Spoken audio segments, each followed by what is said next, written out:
दो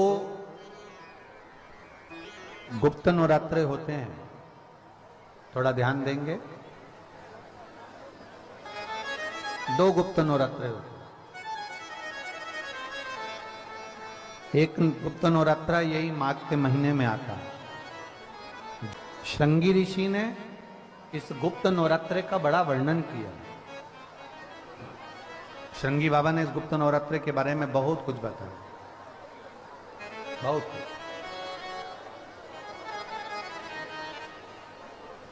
श्रृंगी बाबा गुप्त नवरात्रे के लिए कहते हैं कि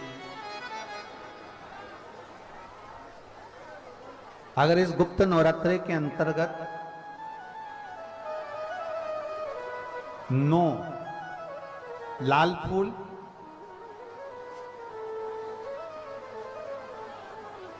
और 5 श्वेत पुष्प, ये दोनों, लोग कहते हैं गुप्त नवरात्रे में हम देवी की आराधना करें, गुप्त नवरात्रे में हम भगवान की आराधना करें, पर शिव महापुराण की कथा कर रही है, भगवान शंकर का चरित्र कथा है।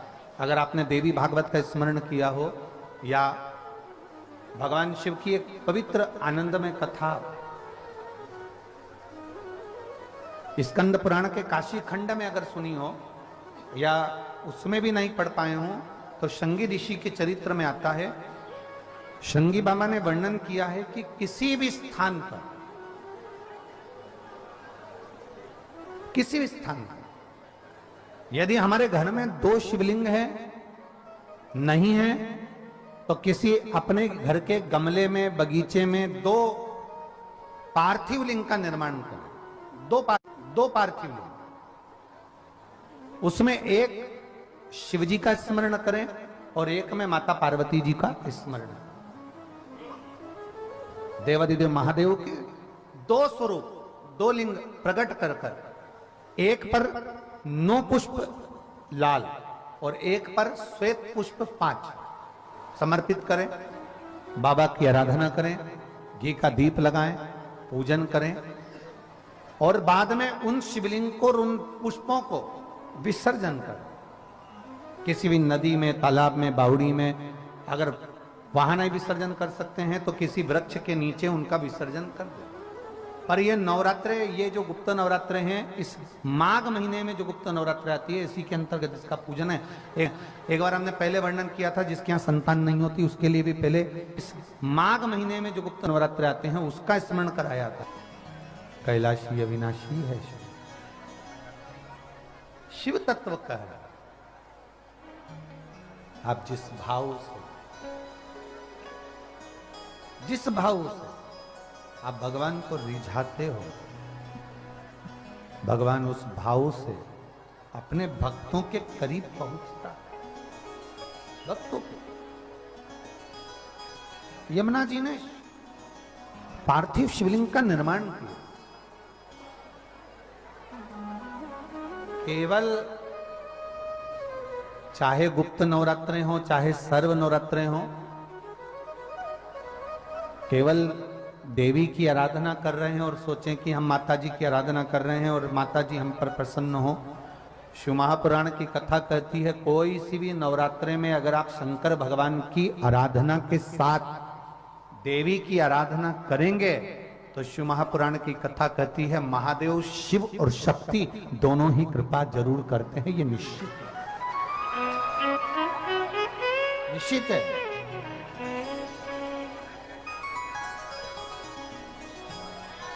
केवल एक शिव की आराधना कर लेना या शक्ति की आराधना कर लेना, हम शिव और शक्ति की दोनों की आराधना एक साथ करें।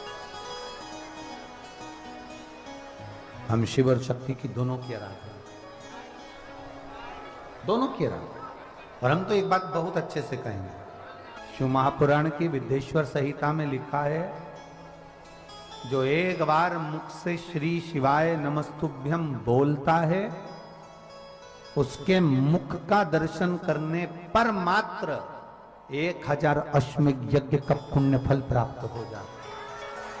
केवल श्री शिवाय नमस्तुभ्यम बोलने वाले के मुख का दर्शन मात्र कर लेने से ये फल की प्राप्ति है। दिन भी मुंह का लग जाए, कभी नवरात्रे पड़े, चाहे गुप्त नवरात्रे हों, चाहे संपूर्ण विश्व को ज्ञात चैत्री और कुमार के नवरात्रे हों, पर हर नवरात्रे में आप एक विशेष ध्यान रखें प्रत्येक नवरात्रे में कि हमें शंकर भगवान के शिवलिंग की पूजन करनी।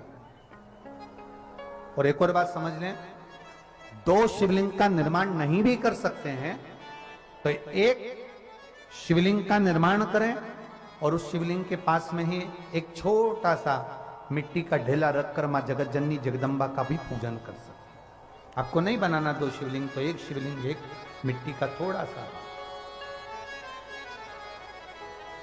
ऐसा नहीं है कि मेरी माता दुर्गा भवानी पिंडी के रूप में नहीं पूजाती है। अगर मेरी माता पिंडी के रूप में नहीं पूजाती तो वैष्णो देवी में 3 पिंडियां विराजमान नहीं हो पाती।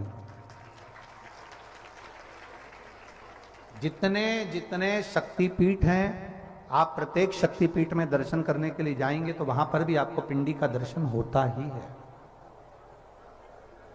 प्रत्येक शक्तिपीठ। ऐसा नहीं कि मेरी मां पिंडी के रूप में फिर पूजाती नहीं है, वो भी पूजाती है। आप जिस भाव से भजेंगे, जैसे हम कहते हैं हमारे शहर में, हमारे सीहोर नगर में कुबेरेश्वर धाम कंकर शंकर की भूमि है, मतलब वहां जो गया है वो कंकर शंकर की आराधना करने के लिए गया है, कंकर शंकर की पूजन करने के लिए गया है। आपके घर में पितृदोष है, आपको ऐसा महसूस होता है, आपको लगता है, तो किसी भी नवरात्रि के पहले जो अमावस्या पड़ती है, गुप्त नवरात्रि, तो अंदाजा लगाइए। तो जिस दिन अमावस्या रहे उस दिन चावल की कटोरी में एक कपूर का टुकड़ा रख दीजिए महाराज, छोटा सा, और कपूर का टुकड़ा रखकर उस कपूर को दरवाजे के बाहर कटोरी में ही, चावल रखी हुई कटोरी में ही उसको पितरों का स्मरण कर कर जला दीजिए। और जलाने के बाद उस चावल को कहीं भी किसी भी वृक्ष की छांव में पक्षियों के लिए डाल दीजिए। शिव महापुराण की कथा कहती है, अगर मान लो पितृ आपको कष्ट दे रहे हैं, पितृ आपको तकलीफ दे रहे हैं, कोई काम नहीं होने दे रहे हैं, या कहीं आपको ऐसा लगता है कि पितरों का दोष है, तो वो पितृ दोष देवी, अब ये जो आप करेंगे ये कब कर रहे हैं? अमावस्या के दिन आप उसको रख रहे हैं। अमावस्या के दिन उसको रखकर रात भर आपने रखा कपूर के साथ में, सुबह एकम पड़ गई, नवरात्रि लग गई, उसी दिन उसको जलाकर आपने पटक दिया।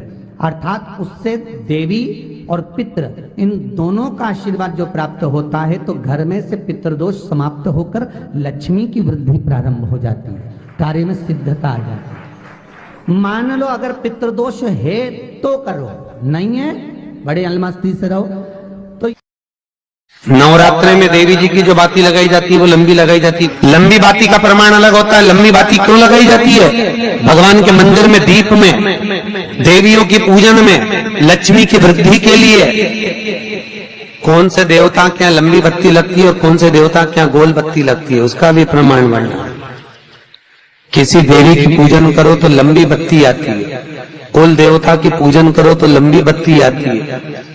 किसी मंदिर में किसी देवता को लगाने जाओ तो गोल बत्ती लगती है, उसका भी प्रमाण है। लंबी बत्ती जहां लगाई है, अगर लक्ष्मी के सामने लगाई है तो लक्ष्मी की लंबाई बढ़ती है, लक्ष्मी की वृद्धि बढ़ती है। अगर कुल देवता के नाम की लगाई है तो वंश की वृद्धि होती है। इसलिए हमारे यहाँ अमावस्या पूनम को जो पाटे माटे भराते हैं उसमें गोल बत्ती नहीं लंबी लगाई जाती है, जिससे हमारा वंश बढ़े। नवरात्रि में देवी जी की जो बाती लगाई जाती है वो लंबी लगाई जाती है, गोल नहीं। क्यों? क्योंकि जिससे माँ हम पर कृपा बना कर रखे, हमारा वंश खूब बढ़े, हमारे यहाँ लक्ष्मी की वृद्धि हो। स्थिर बाती, गोल बाती लगाई जाती है ब्रह्मा के मंदिर में, इंद्र के मंदिर में, देवता के मंदिर में। तुलसी के सम्मुख में लंबी बाती नहीं लगती, तुलसी के सम्मुख में गोल बाती लगाई जाती है, जिससे स्थिरता का भाव केंद्रित